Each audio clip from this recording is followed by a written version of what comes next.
নবম শ্রেণীর শিক্ষার্থী বন্ধুরা, আশা করি সবাই ভালো আছেন, সুস্থ আছেন। তো এর আগে যে অধ্যায়টা ছিল, অর্থাৎ আপনাদের আগে এই জিনিসটাকে অর্থাৎ বাস্তব সংখ্যা করানো হয়েছে। তো আপনারা বাস্তব সংখ্যা সম্পর্কে আশা করি বুঝতে পেরেছেন, এবং আজকে পরবর্তী উদাহরণ থেকে শুরু করব। আশা করি আপনাদের ভিডিওটি খুব উপকারী হতে চলেছে। তো ভিডিওটি মনোযোগ সহকারে সব দেখবেন, এবং যারা নতুন আছেন তারা চ্যানেলটি অবশ্যই সাবস্ক্রাইব করে পাশে থাকা বেল আইকনটি প্রেস করে দেবেন। একটু খেয়াল করেন, এখানে যে বিষয়টা লেখা আছে, এখানে লেখা আছে যে √3 এবং 4 এর মধ্যে দুটি অমূলদ সংখ্যা নির্ণয় করো। একটু খেয়াল করবেন, আমি যদি আপনাদের একটু বলি যে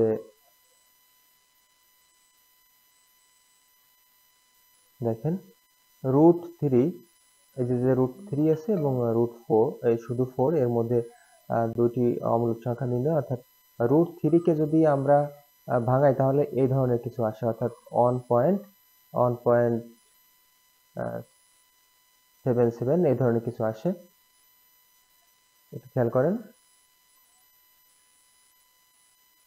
তো এবার মনে করি √3 এবং √4 এর মধ্যে যে কোনো দুটি অম্লক সংখ্যা আছে a ও b।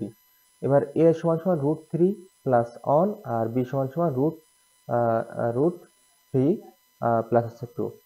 স্পষ্টত a ও b উভয়ই অম্লক সংখ্যা এবং √3 এবং 4 এর মধ্যে অবস্থিত।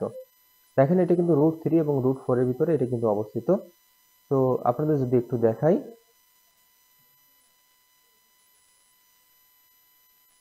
তাহলে √3 গ্রেটার দেন √3 প্লাস 1, আবার √3 greater than plus 2 greater than 4। অর্থাৎ মন্তব্য, এরূপ অসংখ্য অসংখ্য অমূলদ সংখ্যা নির্ণয় করা যায়। এরকম অসংখ্য অমূলদ সংখ্যা কি করা যায়? নির্ণয় করা যায়।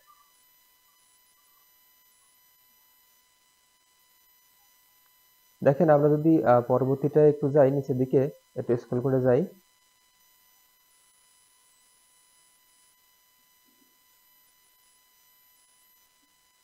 ক্লিয়ার অল দিচ্ছি।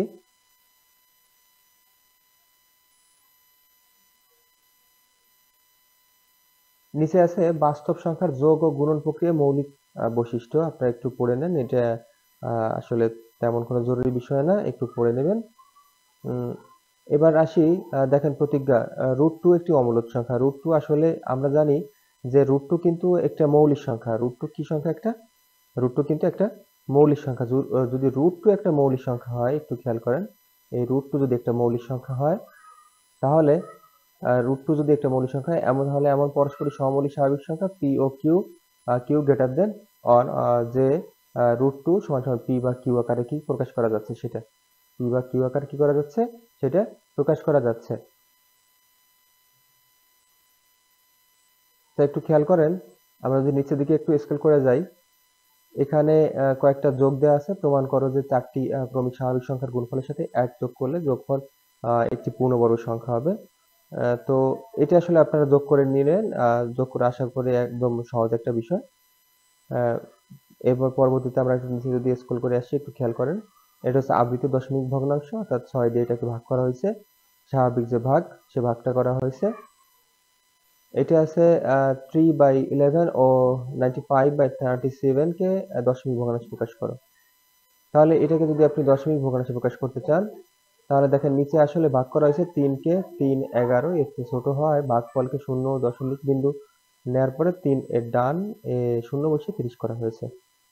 অর্থাৎ যেহেতু আপনি যদি এটা করেন, 3 এর থেকে আসলে 3 ও 11 এর চেয়ে ছোট হয় ভাগফলকে শূন্য দশমিক বিন্দু নেয়, 3 এর ডানে শূন্য বসিয়ে 30 করা হয়েছে। দেখেন, এটা হচ্ছে আপনার বর্গমূলের যে ভাগটা আছে।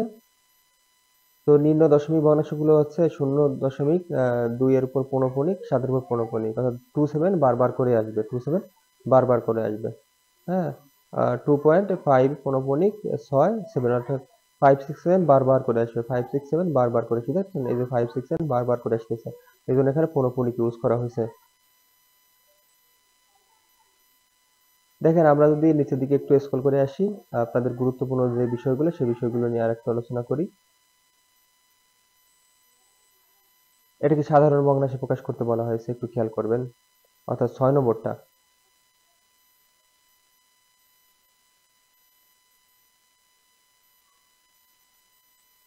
দেখেন 6 নম্বরটা বলা হয়েছে কি সাধারণ ভগ্নাংশে প্রকাশ করতে। এখন আমরা যদি একটু 6 নম্বরটা একটু দেখি যে 4 5 2 3 4 6 অর্থাৎ 4.5। এখানে দেখেন এখানে একটা পৌনঃপুনিক আছে, এখানে একটা পৌনঃপুনিক আছে এবং এখানে একটা পৌনঃপুনিক আছে, দুইটা পৌনঃপুনিক। তার মানে 3 4 6 এটা কিন্তু বারবার করে আসবে, বারবার, অর্থাৎ 3 4 6, হ্যাঁ 3 4 6 এভাবে আসবে। তো একটু খেয়াল করেন, যদি এটা আমরা সমাধান করতে চাই তাহলে এই যে যেটা আছে অর্থাৎ এই যে এখানে যেটা আছে,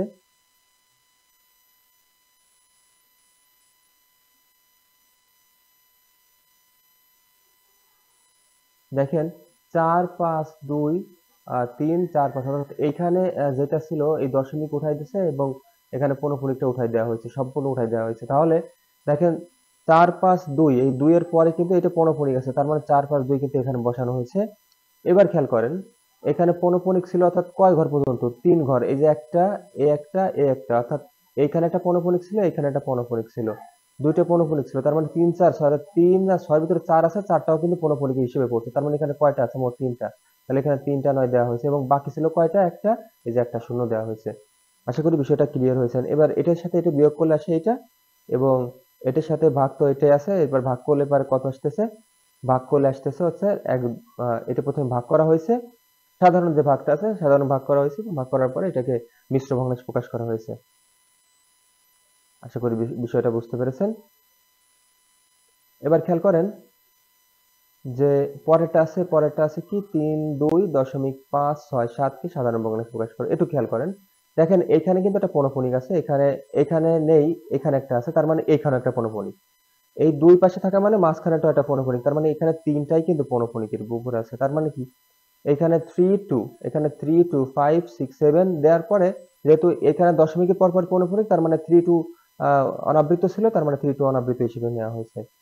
বাকি আবৃতগুলো এটা নেওয়া হয় না, যেহেতু এখানে তিনটা পৌনঃপুনিক ছিল, তার মানে তিনটাই নয় এখানে সীমাবদ্ধ থাকবে। ঠিক আগেরটার মতো এইখানে পরবর্তীতে এটা বিয়োগ করে বসানো হয়েছে এবং পরবর্তীতে দেখেন আপনারা যদি একটু কাজ করেন তাহলে কাটাকাটি করলে পারে হয়তো এটা আসবে, অর্থাৎ আপনি যদি 9 দিয়ে কাটাকাটি করেন, 9 কেন 9 কেন এই উপরেরটাও যদি 9 দিয়ে কাটাকাটি করেন তাহলে এই ধরনের কিছু আসবে। এরপর কাটাকাটি করলে পারে আপনার এটা আসবে, এরপরে তারপরে আপনি ভাগ করলে এটা আসবে।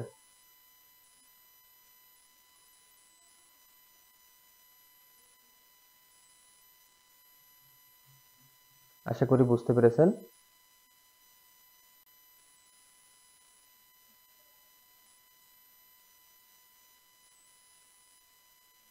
আচ্ছা, এবার আমরা একটু নিচের দিকে যদি যাই একটু স্কেল করে,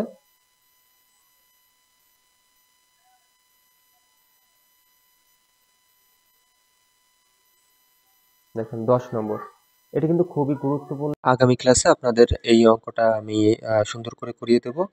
পার্ট 3 পেয়ে যাবেন। আশা করি সে পর্যন্ত ভালো থাকবেন, সুস্থ থাকবেন। সবার শুভকামনা রইলো এবং যারা নতুন আছেন চ্যানেলটি সাবস্ক্রাইব করে পাশে থাকা বেল আইকনটি প্রেস করে দেবেন। সবাইকে অসংখ্য ধন্যবাদ সম্পূর্ণ ভিডিও দেখার জন্য।